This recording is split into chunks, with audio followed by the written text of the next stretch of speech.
Have you ever wondered how something as crazy as gender feminism got such a strong hold on the average person's thinking? Have you ever wondered why there has been so little dissent to it despite all the carnage in its destructive path? In today's talk, we will take a look at precisely how that happened with an overview of what I call the 10 immutable laws of men and women. That's coming up next on An Ear for Men.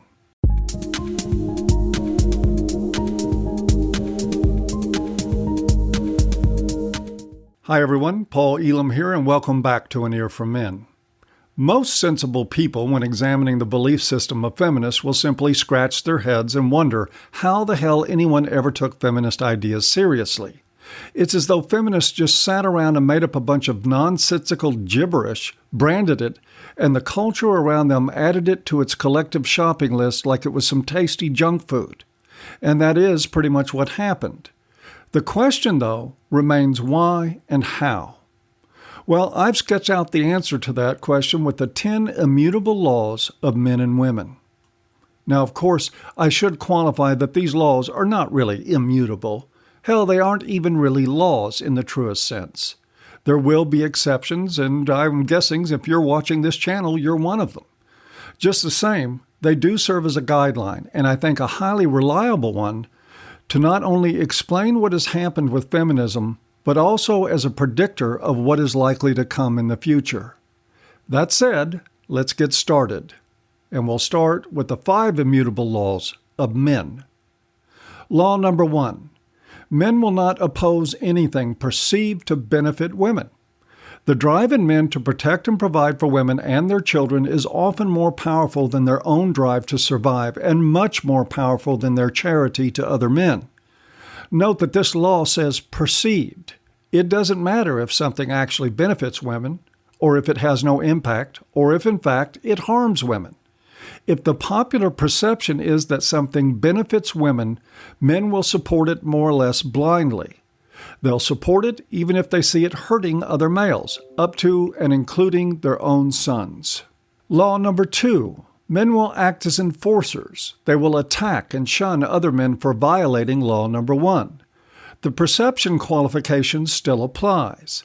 In the social, legal, and political realms, men will attack verbally and physically other men who are perceived to either harm women or who oppose anything perceived to protect women. In fact, in the minds of men, those two things, harming women or opposing a mindless and destructive attempt at their supposed protection, are literally the same thing. Men conflate and often confuse harming women with simply refusing to grant them special protections. This includes the refusal to enable women at the expense of men and boys. Law number 3. Men have almost no limits on how far they will go regarding adherence to laws number 1 and 2.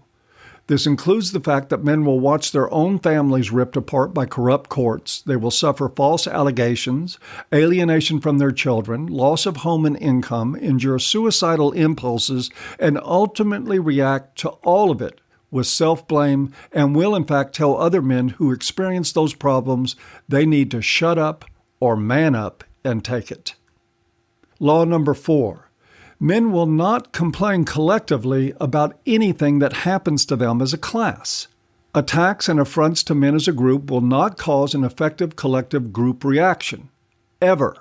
You can imprison them, beat them, steal their property, demonize their sons, psychologically destroy their children, physically mutilate their sons, relegate them to the streets, tax them and spend their money on other groups, and as men, they will not react. Again, ever. Indeed, men will, in accordance with laws number 1 and 2, assist the state in the furtherance of such abuses as long as the dominant public perception is that it is done in the name of protecting women. Law number 5. Anomalous men, or those who consciously oppose laws 1 through 4, will nonetheless obey them out of fear of shame and rejection. And now 5 more immutable laws for women. Law number 1. Women will not oppose anything perceived to benefit them as a group. On the surface, this may seem innocuous and even just human, but it results in some very inhumane things. As a group, women will not oppose anything, no matter how destructive it may be to others and ultimately themselves, if they perceive an immediate benefit or privilege. They won't, as a group, oppose all-male selective service, all-male genital mutilation, taking the lion's share of resources produced by men and redistributing it to women, or any other injustice that works in their favor. They will not oppose clearly oppressive and unconstitutional laws as long as they perceive a benefit to women. They will not oppose the disappearance of men from education and the workplace as long as they perceive it works to their advantage. Women will not object to disproportionate attention to breast cancer versus prostate cancer, female victims versus male victims of any crime, the deification of girls and the demonization of boys in our schools. They will not object to the blanket tolerance of false allegations, male suicide, male homelessness, or any other social malady in favor of the focus being placed on problems that affect women, even when those problems are manufactured and do not exist. In short, women as a group will collectively step over the bodies of dead men in order to complain about imaginary problems that would not amount to much even if they existed. Law number 2. Women will attack and shun other women for violating law number 1. The women who violate that law are frequently considered traitors to other women, and they will be marginalized and ostracized. The nature and scope of the attacks against them are generally less extreme than those against men, but they are completely real. Women will attack and shun other women for supporting any ideas that do not include women as the primary and often sole beneficiaries of social services, special legal protections, government subsidies, and even deference to opinions. Women, by and large, are women first and women only. Law number 3. Women have virtually no limits on how far they will go regarding adherence to laws number 1 and 2.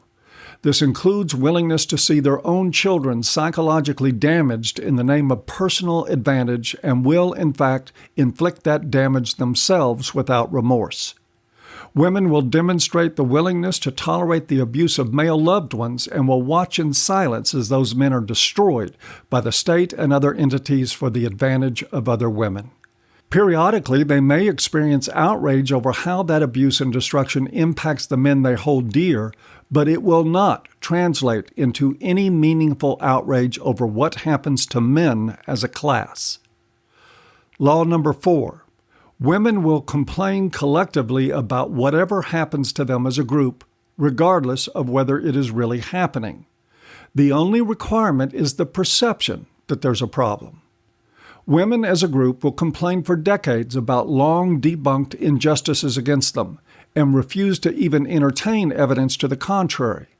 Men do this too, but they do that for women, not for themselves. The point of law number 4 for women is that it informs government and corporate entities that in order to create social momentum sufficient to pass laws and justify political policy, all it needs to do is frame information, accurate or not, in a way that paints women as a victim class. Sociobiology will take over from there and prompt most human beings to participate in the social dysfunction. Law number 5.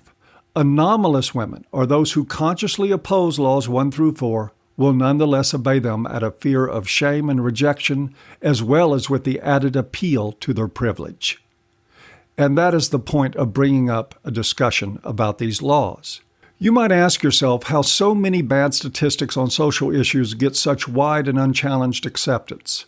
How does the routine abridgment of civil liberties we so steadfastly used to cherish now go on unchecked? How does such suffering go ignored? How do you convince an entire society that a bunch of middle-class white girls, the ultimate children of privilege, whose biggest challenge in life is when the local Starbucks runs out of syrup for their vanilla latte, are somehow representative of a class of oppressed, put-upon damsels in distress? Well, it's in the same way you convince them that our coal mines, semi-trucks, commercial fishing boats, and battlefield slaughter zones are all dominated by an elitist class of oppressors, enjoying privilege at the expense of the downtrodden. You do all of it with the skilled application of the 10 laws. No one will stop you, and very few will even try. This is all a pretty bleak picture. It is easy to question the wisdom of trying to change any of it, and indeed any effort to change this on a large scale are doomed. Human beings are destructively, pathologically gynocentric. It is a problem rooted so deeply in our human existence that it defies systemic resolution. Simply put, we have no real answer to this, and our culture will continue on a downward anti-male spiral till it implodes and the resultant destruction creates a broken society that requires a sweeping reset between the sexes.